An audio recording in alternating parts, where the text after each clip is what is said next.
1941 sono nato. Attento. È il 21 dicembre, la notte più lunga dell'anno, alle ore 4 del mattino, al covolo ai Gaspari di Lusiana. No. Ecco, dopo 15 giorni che io ero nato, mio padre era a Tripoli,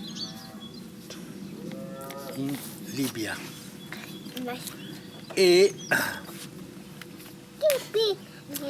dopo 15 giorni mio padre ha ricevuto il congedo militare permanente per la nascita del figlio. Ecco. È tornato dalla Libia, ha portato un cappello particolare di sughero, no, cappello grande di sughero, con la possibilità di arieggiare l'interno con le borchie, no?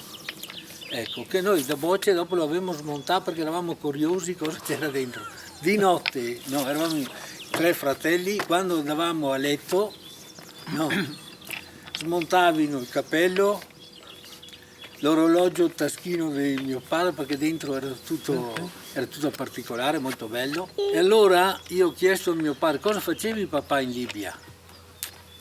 In Libia facevamo la guardia a un pozzo, perché i beduini toglievano con gli asini, non so, così, toglievano l'acqua, e le mucche che pascolavano nel deserto, quando erano assetate, arrivavano a bere l'acqua, e i beduini, se un beduino beveva, cioè le mucche di un beduino beveva l'acqua dell'altro, si uccidevano.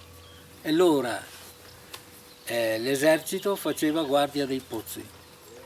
Dall'Italia è arrivato un motore, l'esercito ha messo un motore e ha detto a mio padre: toglievano una bocca di acqua così.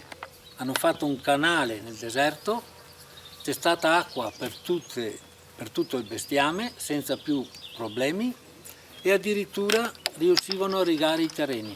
Hai capito? Basta. Ecco, io adesso ho mandato nello Zambia il seme di erba medica. Le suore lo hanno seminato e lo hanno mandato anche in altre missioni. Dunque il seme è andato giù in settembre, ottobre, novembre, dicembre, gennaio, febbraio, marzo, aprile, maggio, giugno. Dopo 10 mesi avevano già tagliato 7 volte l'erba medica. E là! Come andiamo?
pare, aspetta, domenica, lunedì. Insomma, tempo fa, allora arriva qua quello della Malga vicino, qua, no, Beppi, quello della Barba. E allora dice, tutta stanotte c'era la mucca che burlava sotto la casa. E anche le mie qua burlavano e veniva sotto la casa a burlare. Dopo sono uscito, facevano con le orecchie così. Dopo mi sono andato a Canove. E allora a Canove, che ero con Beppi, Tarella per vedere che i miei vitelli si andavano a Canove. E allora sono andato a Canove e allora vedo stamattina le vacche avevano un comportamento strano. Può darsi che sentano... Ah, quella di Roma? Sentono i movimenti sismici. Sì. Pensa gli animali che sensibilità che hanno. Sentono l'acqua di distanza, i sali minerali e viene qua e va qua sotto a mangiare i sali minerali.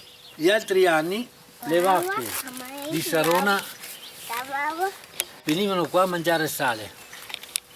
Allora io le osservavo, ascolta, partivano da Sarona, mettevo il sale su quelle pietre e loro le entrava qua, le andava su quelle pietre dove avevo messo il sale. Mettevo il sale di là, entravano e andavano in quella direzione. Quindi hanno un olfatto superiore a 10 volte al nostro. È buono. È buono, E fammi tutto che te per sorte, dai. Come mezzo chilo di chiolini e mezzo chilo di cavallo. Non ce la vedi, cosa? Ise formangi che quando ti tiri fuori che te viene a cena e senti tutti gli ise de maia.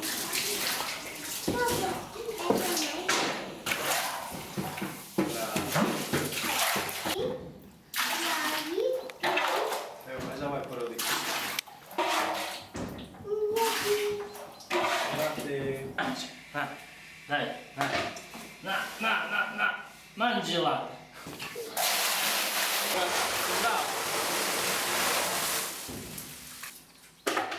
Bravo. Bravo.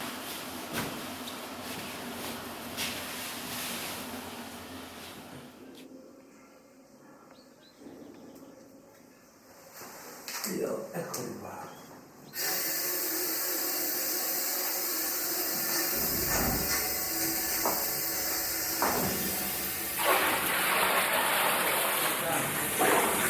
Il bianco intenso nel latte e questo è il latte che dà grande formaggio al diavolo. L'abito lo toglieti da mangiare che se mangi il latte, va bene?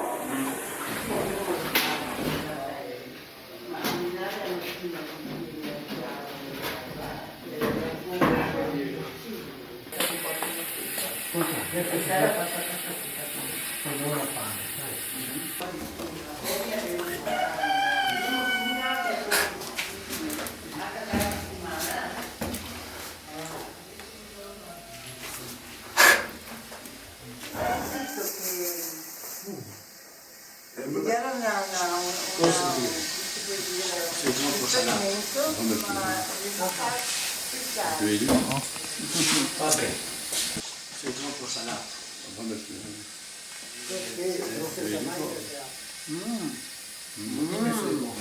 È buono. Devi dare anche lui, sennò che viene la collina in bocca. Ti do un pochino così. Grande maestro. E sei proprio un maestro, sto qua, sì. Sta Ora guarda che tengo una specialità qua, sai. Sì, sì. Sì, panna pure. Qua siamo in Malgafondi. No. 100 anni or sono qua, questo territorio era occupato prevalentemente dall'esercito italiano. Si è tolto l'acqua dall'Astico e l'hanno portata sopra le cime più alte qui, ai Vasconi. qui l'esercito italiano sopra qui ha creato una linea di difesa sopra tutta la montagna, che va, la cresta della montagna è attraversata tutta da una trincea. E da questi posti ci sono dei sentieri che portano alla trincea, dove tu potevi percorrerli, diciamo, non in fila ai soldati, ma a gruppi. E qua sono stato grande parte dell'esercito italiano, prima di andare al fronte. Qui nella piana addirittura ci sono i dormitori a terra. Sono, diciamo, degli avvallamenti creati appositamente dove il soldato poteva riposare inclinato, no, vestito, armato, pronto equipaggiato per sopravvivere in campo di battaglia, e allora bastava fare la sveglia. Il soldato era solo in emergenza, era pronto a combattere. Mi diceva mia nonna che colonne immense di soldati dal mattino alle 7-8 di sera salivano dalla pianura armati con lo zaino e andavano verso i campi di battaglia. E al ritorno ne ha visto pochi, zoppicanti, qualcuno anche senza qualche gamba, eccetera, sai? E qui l'altipiano è stato tutto bagnato da sangue. Io ero in Malga, dove c'è l'osservatorio di Asiago, no, da giovane, e i recuperanti toglievano, prima è stato tolto tutto il ferro di superficie, poi col metal detector hanno tolto quello nel terreno, e nella collina dell'osservatorio i cumuli di schegge di bombe, ogni 7-8 metri c'era un cumulo di 45 quintali, una quantità enorme di bombe esplose da parte dell'esercito austriaco. Poi ho visto una bomba 420 che era caduta in vicinanza delle postazioni dei cannoni, sempre sulla collina. L'ho vista estrarre, era così, 420 centimetri, e mi dicevano, mi sembrava una cosa impossibile, aveva un peso enorme, rimasta inesplosa, l'hanno estratta da 4 metri, l'ho vista che la sollevavano con le corde e dopo l'hanno fatta esplodere in una galleria vicina lì. E lì noi siamo stati in Malga e abbiamo pulito una pozza, sai? Dentro la spossa abbiamo trovato una spada austriaca, col numero e tutto. Si diceva che lì avevano arrestato degli austriaci, dei generali austriaci, i quali prima dell'arresto avevano tolto la baionetta e l'avevano gettata nella pozza stessa. E noi avevamo in Malga un uomo, anziano allora, dunque oggi io ho 75 anni, no? Compiuti, e lui aveva 78 anni e aveva combattuto su quel monte. E progressivamente ogni bombardamento si salvavano in 4. Uno aveva un pacco di giornali, lo portava sempre con sé, dei 4 che si salvavano. Stava sempre protetto dal pacco di giornali. Un altro aveva un sacco di cemento. Lui si nascondeva sotto le ceppaie di faggio e più di una volta è stato coperto dalla terra dalle esplosioni delle bombe. E il quarto, non so cosa avesse, aveva un'altra cosa. Quando le bombe esplodevano, più di una scheggia si piantava nei cosi, ma non riusciva a passare il pacco di giornali. Ecco, e si riparavano così. Comunque la guerra è stata vista dopo 100 anni, è stato un macello. Dopo io ho avuto uno zio sacerdote, Don Giuseppe Covolo, che era parroco a Rubbio. Allora hanno cominciato le bombe ad arrivare in vicinanza di Rubbio. La popolazione aveva cominciato ad abbandonare il paese. A un certo punto una bomba è caduta nella chiesa di Rubbio e ha distrutto la chiesa. La statua della Madonna Bambina di Rubbio era sull'altare, non si è neanche stata toccata. Allora mio zio cosa ha fatto? Ha preso la statua e l'ha portata in canonica. La gente cosa ha cominciato a dire? Non è vero che la Madonna Bambina era in chiesa. La Madonna Bambina, il parroco, l'aveva portata prima in canonica e dopo l'esplosione la portò in chiesa. E questa era la dicitura. E invece era veramente accaduto questo. Mio zio, parlando insieme, mi ha raccontato sta faccenda ed è accaduto proprio questo. La Madonna Bambina in centro della chiesa è stata non toccata dalla distruzione dalla bomba. Dopo mio zio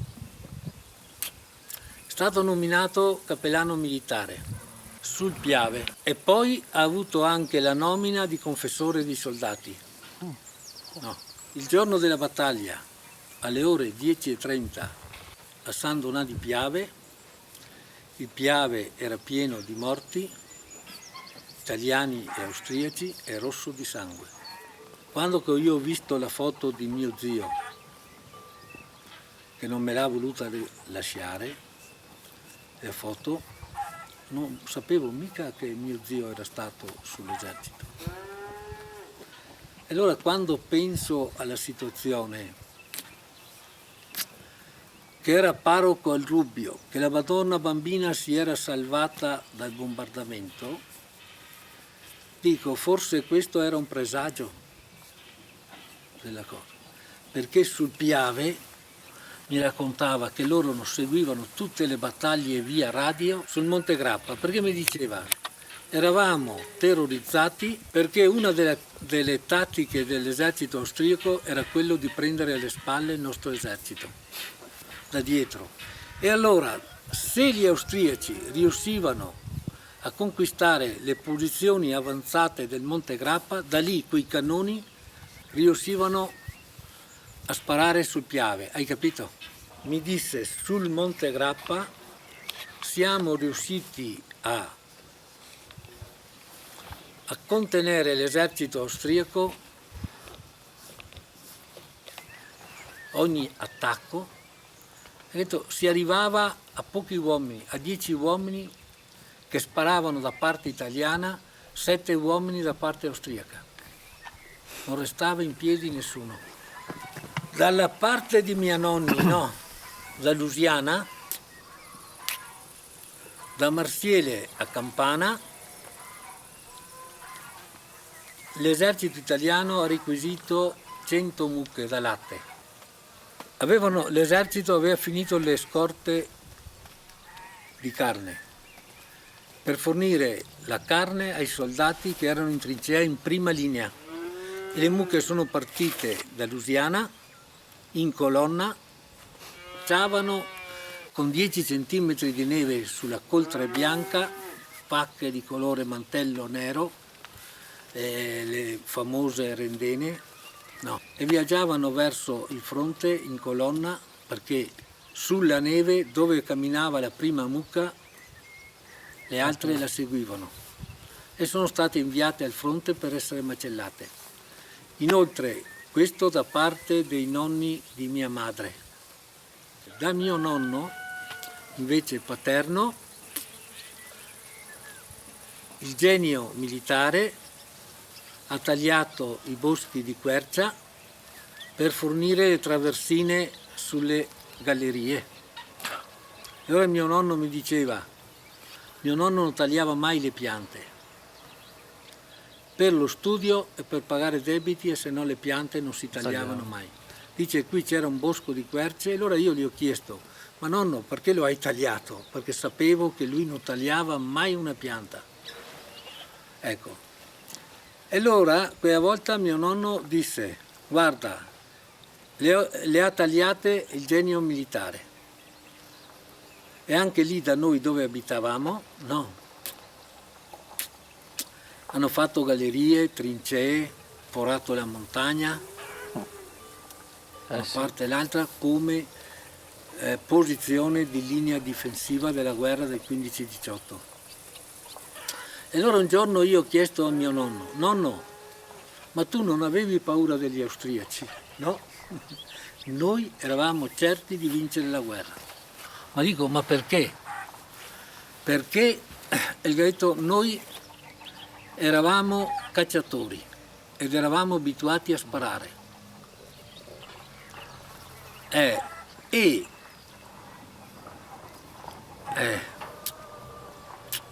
ogni 3 pallottole facevamo 2 morti, mentre gli austriaci ogni 3 pallottole facevano un morto.